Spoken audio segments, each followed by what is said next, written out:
Hello student, good morning. कैसे हो आप?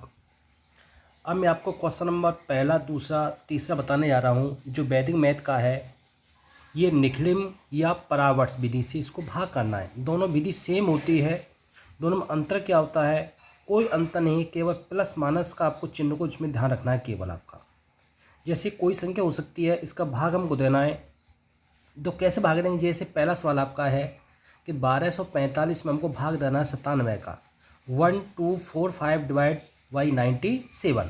तो इसका लिखने का तो तरीका क्या है कि जो 97 है, तो इस 97 को आप यहाँ पर लिख लीजिए, ऐसे एक लाइन कर लीजिए आप, एक लाइन यहाँ पर कर लीजिए आप। हमने इसको लाइन कर लिया और एक लाइन आपका इसके नीचे आपको यहाँ पर आपको ड्रॉ करना है। थोड़ा सा गैप से होना चाहिए, थोड़ा इसमें अंतर होना चाहिए, ठीक है ना? इसका आपको विशेष ध्यान रखना है। अब इसमें देखो, इसमें 97 किसके करीब है जी? इसका लेंगे हम आधार। तो ये संख्या किसके करीब है? 97 100 के करीब है, तो हमने इसका आधार ले लिया यहाँ पे 100। अब ये देखना है कि जो 100 है और ये 97 है, तो 97 देखना है कि हमको 97 को 100 बनाना है। तो 100 करने के लिए 97 कितनी कमी है आपकी अभी, कि 97 हम कितना जोड़े कि आपको 100 बन जाए? तो 3 ही कमी है, 3 की कमी इसमें है। तो कमी है तो 3 की कमी आ रहा है, तो 3 को हम ऐसे लिखेंगे, मतलब 3 को हम ऐसे लिखते हैं, 0 3 की कमी होगी इसमें।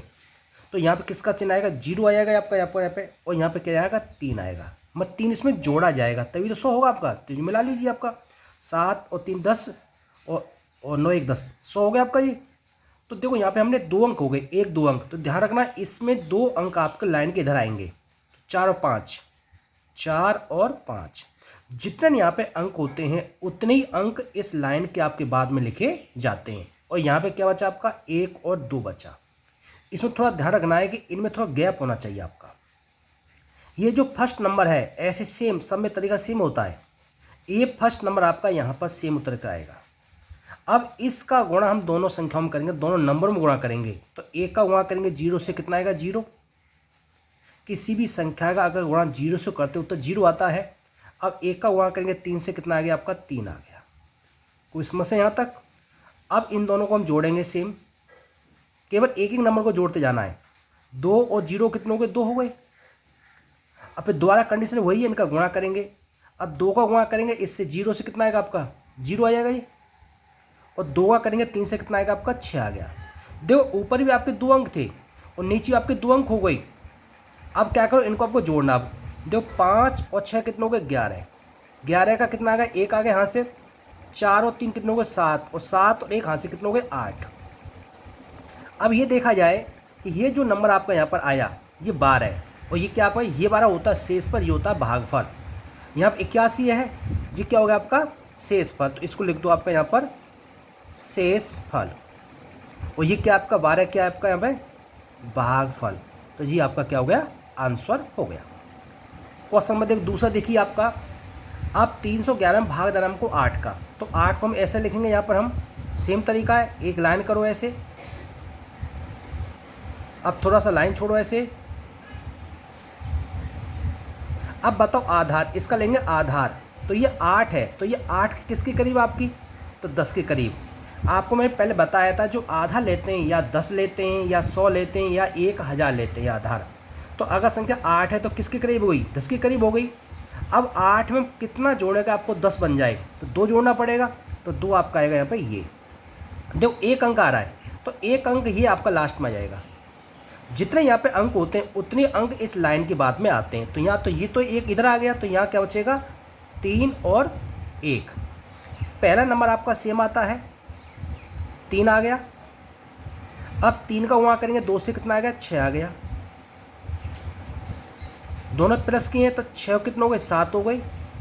अब 7 का वहाँ करेंगे 2 से, कितना आएगा? 14 आ गया। अब देखा जाए इन दोनों को हम ऐड करेंगे, देखो 14 और ये कितना हो गया? 15।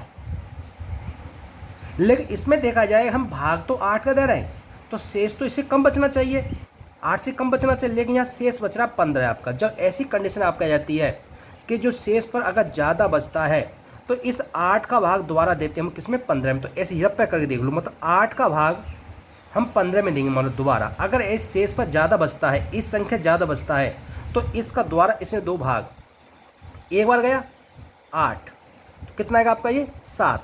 जितना भाग जाता है वो भाग आपका इसमें जुड़ता है, और ये कितना सेम को यहाँ लिख दो आपका -8। अब बताओ ये क्या बनेगा ये, तो 15 में से 8 गया कितना बचेगा 7, और 37 और कितने हो गए आपके 38। तो अब जी क्या हो गया आपका शेषफल हो गया, और जी क्या आपका भागफल हो गया। ये आपका आंसर हो गया। अब क्वेश्चन नंबर आपका थर्ड है, इसको देखा जाए। क्वेश्चन नंबर थर्ड कहता है कि 1013 में भाग आपको करना, 88 का हमको भाग करना है। तो सेम कंडीशन तो 88 लिख दो आप यहाँ पर, एस लाइन कर दीजिए, एक लाइन यहाँ पर कर दीजिए। आप एक आप थोड़ा सा गैप से छोड़िए इसको, यहाँ पर लेंगे इसका आधार। तो 88 किसके करीब है, 100 के करीब है। अब बताओ इसका लेना है विचलन यहाँ पे। अब बताओ 88 में कितना जोड़े कि आपको 100 बन जाए, 12 कमी इसमें, इन दोनों को जोड़ेंगे 100 आपका आ जाए। देखो यहाँ पे 2 अंक आ गए, 1 और 1 2 अंक हैं, तो 2 अंक अब लास्ट में आएंगे, इस लाइन के इधर आएंगे 1 और 3। आपको बता थोड़ा इसमें पास में लिखना, थोड़ा सा गैप से लिखना। तो यहाँ क्या बचेगा 1 और 0। ये पहले नंबर इसमें क्या आ गया 1 आ गया, 1 का वहाँ 1 से 1 आ गया, और 1 का वहाँ 2 से 2 आ गया। इन दोनों को जोड़ेंगे तो 0 और 1 कितना हो गया 1, दोनों गुणा करो, 1 का वहाँ 1 से 1, और 1 का वहाँ 2 से 2, ये भी 2 अंक, ये भी 2 अंक आ गए। तो 3 और 2 कितने हो गए 5, 2 और 1 3 और 1 4। अब इसको देखा जाए, ये आ रहा 45, ये आ रहा 11, तो ये क्या हो गया शेषफल, और जी क्या हो गया भागफल। अब 45 आ रहा, 45 इससे कम है, तो जी आपका होगा 45 होगा, ये आपका हो गया 11, 11 क्या होगा भागफल। ये आपका आंसर हो गया। ये कौन सी विधि थी आपकी, निखिलम विधि या परावर्त विधि, तो हम सवालों को हल कर सकते हैं आपका। ओके, अगले वीडियो में आपका क्वेश्चन नंबर आगे बताएंगे 16, 17, 18, 19, वो भी सेम इसी के अकॉर्डिंग आएंगे।